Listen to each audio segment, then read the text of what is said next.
Welcome back to Hollywood. I'm Roger Simon. This is Lionel Chetwynd, yes. Will you be wearing the LA Kings shirt for the next 43 years? Roger, I should live so long. Okay, good. All right, Rotten Tomatoes in a few minutes. But first, Lionel and I will devote today's Hollywood to discuss what may prove to be yet another damaging blow to the credibility of CBS News. Perhaps as damaging as Dan Rather's coverage of George W. Bush's National Guard service, which aired on 60 Minutes in 2004 and relied on forged documents as evidence. That incident led to Rather being fired, and ironically, to the founding of PJ Media, then Pajamas Media, and PJ TV.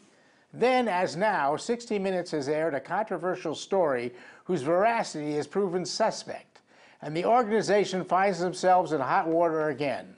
On April 22nd, 60 Minutes broadcast a story, this one by Bob Simon, blaming Israel for the declining population of Christian Arabs in the Holy Land. It was the subject of protests by CBS shareholders who were also board members of the Committee for Accuracy in Middle East Reporting, CAMERA, at CBS's shareholder meeting on May 24th. What were they protesting? They were protesting a piece on 60 Minutes that went beyond opinion, that went beyond reportage into absorbing and propagating pure Arab propaganda, Islamist propaganda.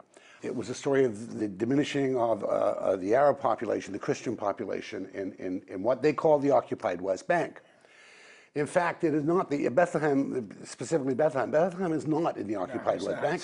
Israel withdrew from Bethlehem, and interestingly enough, at the time they withdrew, there was graffiti on some of the Bethlehem walls that said, "Today the Saturday people, tomorrow the Sunday people."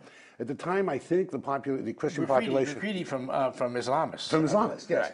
Right. At the time, I believe the Christian population was 40% of Bethlehem. It was under the stewardship of the Palestinian Authority that is diminished to under 3%, a period that also included the desecration of the Church and the Nativity. So that was not true. So basically, one thing that I think we should make clear at the beginning, what caused the diminishment of the Christian population in Bethlehem, Nazareth, and Jerusalem was not fear of the Israelis, it was fear of the Islamists, which is totally different. Well, it's not, because I believe there was an increase in the Christian population under the so-called Israeli occupation. Yes, originally. The diminishment came under the control of the PA and the wars with Fatah and so on. But more interestingly, to me, is the prelate that they interview made the following very curious statement that undermines the entire program. And well, watch this. The only thing that Palestine was able to export so successfully was Christianity. Christianity has actually on the back a stamp saying "Made in Palestine." Now, what's interesting about that is that that prelate knows as well as you and I that the word Palestine as a geographic description didn't come until at least 3 generations after Christ's crucifixion, came in the 70s AD, was imposed by Hadrian as an insult to the Jewish people and to Judea, which would then from henceforth be called Philistinia, because someone told him that the Jews had beaten Goliath, who was a Philistine. By the time of the introduction of that as a phrase, Christianity had already spread. So it was never made in Palestine. It was made in Judea by Jews. They were Jews. They called themselves Christian Jews. Well, and read Acts up to chapter 16 and you understand that. Now, why would he say that? Because he knows it's not true. Well, I thought he's living under Islamic control. No doubt you got to be circumspect when you do that about what you say. But surely he could have got around it without just embracing their untrue, false narrative. And I thought about, in Hanoi Hilton, when they interviewed the POWs, they would blink out SOS. It was their way of saying to the world, don't believe this, it's not true. I genuinely believe that he told that untruth, clear untruth, in the belief that CBS had fact checkers. They would discover, of course, this is entirely false, and they'd begin to understand that there was duress. Right. Well, first of all, whether CBS has fact checkers or not is almost irrelevant, because they have a narrative. And the narrative overwhelms any fact checking. And it's extraordinary who's behind this narrative.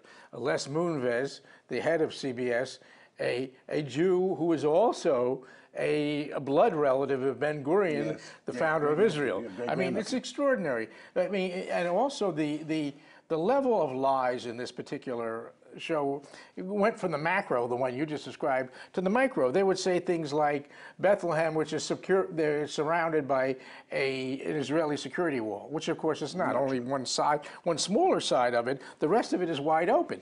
Which, by the way, only came along after the Israeli occupation to protect them from what happened after they would do. Because their reward for the withdrawal was the Intifada, the so-called Intifada. Is Bob Simon a rogue reporter being protected by his program? So. Well, is it a rogue program? Is the program such an important franchise? Yeah, no, we trace it back to, if you go back to the Dan Rather episode, we started PJ Media, and you watch through all of 60 Minutes, you find a certain kind of cultural and political bias. What Ted Koppel at Nightline once said to Jimmy Carter, talking about the Iranian uprising, he said, "Well, I don't think anything good came from it, Mr. Carter." And he said, "Well, you got a show, Ted, because Nightline came out of that." And I was just thinking, well, that's one good thing that came out of Dan Rather is we got PJ. All right, let's start looking at the tough question. But the question is, Viacom, who are protecting big business markets in the Middle East?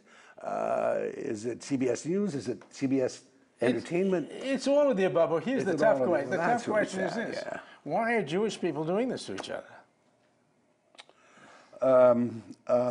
Why are they lying about themselves? Why do they deny the truth? Yeah, why are they lying about themselves? Because Bob Simon is, I believe, Jewish. In fact, he live in and have a... I believe, I'm not don't know for sure, but I haven't done the fact checking on this one, but I was told... Well, we're as good as CBS News. I was told by someone in a position to know that he once had a house in Herzliya in the fancy neighborhoods of Israel. Look, I think there was a problem with American Jewry who believed that if Israel would go away, being Jewish would just be another kind of Protestant. In other words, the embarrassment, Jews would blend in completely, which is, I guess, what most of them want, expressing their religious duty through being left-wing Democrats. And of course they're wrong. What they fail to understand is that Israel, the homeland of the Jewish people, the historic homeland of the people, restored them to their natural state. It put an end to the old stereotype of the Jew, the Jew, do away with Israel, and the stereotypes will come back, and Yud will be made in Hollywood as surely as it was made in Germany. And I just think it's just this mistaken sense of who that you don't achieve freedom by denying who you are. Or you don't, and it's worse than that. And by the way, good Americans support Israel. Yes, of course. Good Americans. I really believe that. Patriotic. The statistics say they do, but I think it's even worse. I think that the Jewish self-hatred has infiltrated the Jewish DNA. I mean, after 2,000 years or more of being attacked, DNA is a malleable thing, we've learned. We've learned that. It can change in your lifetime. Yeah. You know, I always wondered about something. At the time of the conversion of Constantine, I think 40% of the Roman Empire was Jewish, and there was roughly 42 million people. So there's about 18 million Jews. The number of Jews in the world really has not gone beyond that in the 1700 years since. In other words, it's varied from the low of 12, 10 maybe after World War II, but never goes beyond 18 million, which means there's a constant atrophy. There's a constant number of Jews falling away, perhaps through intermarriage in the United States, but largely through mass murder and pogroms and Holocaust and so on, inquisitions. And you wonder, well, there's got to be some sort of natural selection going on when you ask, well, who survives? What kind of DNA? And that's what you're saying. Yeah, there are different aspects to that. Well, what kind survives? Is one of the things a certain, do they feel, is there a certain self-loathing that vouchsafes, or I don't know. It's very, very troubling because if I want to hear a full-throated explanation of why Israel deserves to exist, why it is a shining jewel amongst America's allies, why it is so... You go to an evangelical Christian. I'll go to an evangelical Christian. I certainly can't go to Jews. You can't go to a Jew. Now, here's the... Except Dennis Prager. Except for Dennis Prager, and maybe us. But anyway... Anyway, and the people at camera who went to protest at the CBS shareholders meeting were actually representing the best in Israel and the best in Jews. And they were the ones who were able to confront, and, you know, sadly, your old buddy Les Moonves kicked the can down the road in a mighty bad way. I have a question. Just to have full disclosure, Les Moonves is a friend of mine, someone who I've admired, and I think has done a great job in many respects at CBS. I'm deeply troubled and pained. I wish he would come here and be with us and talk to us and just explain the hell is going on. But I have a question. Both camera and memory. And honestreporting.com, by the way. Yeah, now, but they're not entirely Jewish enterprises, I don't think, or are they? Well, they're largely. Largely. Yeah. Well, then that's a saving grace. It's a saving grace. Yeah, you know? no, in fact, I would say almost completely. But to Bob Simon and to the others, I say, in the ancient language, Yam Yisrael Chai, the Right. people of Israel live. All right, on that note, which I firmly agree with, let's turn to our good buddy Matt Atchity at Rotten Tomatoes to see what movies are coming out this week. Hi, this is Matt Atchity, Editor-in-Chief of Rotten Tomatoes, here to let you know what's fresh and rotten in theaters this weekend. First up, we've got That's My Boy, the Adam Sandler movie. This co-stars Andy Samberg. Unfortunately, we don't have a lot of reviews for it yet, so I can't give you a score. But if you've known his last movies, if you've known what the critics have said about Adam Sandler, you know chances are they're not going to really like it. Now, I will tell you, I've seen the movie. I laughed, and if you're an Adam Sandler fan, you're probably going to enjoy this movie. The other big movie that's opening this week is Rock of Ages, which is the new film that's a musical based on the Broadway stage show that was very popular. It's kind of what's called a jukebox musical. It's got a lot of songs from the 80s, including songs from Def Leppard, Pat Benatar, Poison. It stars Tom Cruise, Alec Baldwin, Paul Giamatti, Catherine Zeta-Jones. It's about 40% on the tomato meter. Most of the critics say that it's really not very good. You were better off seeing the stage show, and this one is mostly something that you could probably avoid and be okay. Once again, I'm Matt Atchity, Editor-in-Chief of RottenTomatoes.com. For more reviews, make sure to check out the site. Thanks, Matt. Well, that concludes this week's Pollywood. We'll see you again next week. This is Roger Simon And Lionel Chetwynd.